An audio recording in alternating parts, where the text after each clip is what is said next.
Forest Hill Telephone is northeast of Sacramento. We're about 17 miles east of Auburn, California, in the mountains. We have 2,800 customers in Forest Hill. The Sebastian family purchased Forest Hill Telephone in 2006. Unfortunately, Ralph passed away, and his wife Rose decided she was going to sell the company. When we purchased Forest Hill, there was no custom calling features, no broadband, no nothing. They barely had long distance service. And in today's world, we can service 99% of our customers with broadband service. There's a little community about 10 or 15 miles from here called Iowa Hill. They don't have power still. They did not have telephone service, and they were really desperate for some service. And it was a larger company that was serving them at that time, made the decision that they weren't going to offer this service. So we figured out a way to do it. We were able to get a grant from the state of California, and the rest is sort of history. We were able to complete that project last year. Somewhere between the 1950s and the 1980s, there was a single copper pair that fed from Colfax over to Iowa Hill, and had somewhere between 10 and 20 customers on that.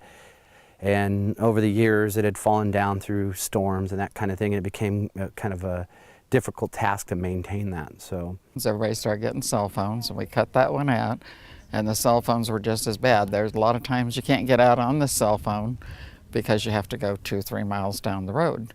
My husband was in the living room, and I tried calling 911, and I couldn't get him.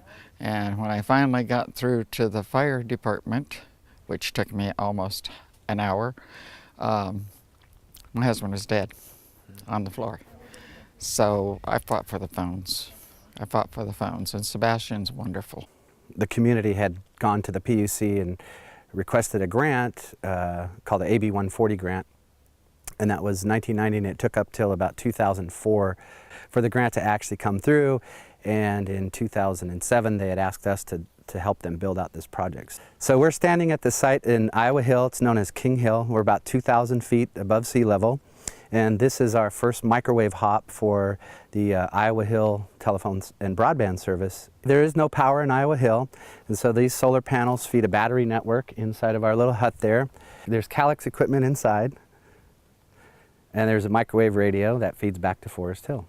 We're standing at the second site of the Iowa Hill project, which is the second microwave hop. From Forest Hill, it comes to the King Hill site where we were earlier, hops over here. And this is all off the grid, so we have solar panels, battery backup, generators, and we've never had an issue with any power out here. So this comes through the Proxim radios and then down to Calix B-series equipment there in the hut. From the Calix equipment, it goes into a copper network where we feed high-speed internet and telephone service. So currently we have about 15 customers that have high-speed internet and about 54 customers that have dial tone here. We had another company that wouldn't take us because of the terrain up here, and these guys did it, and they're wonderful.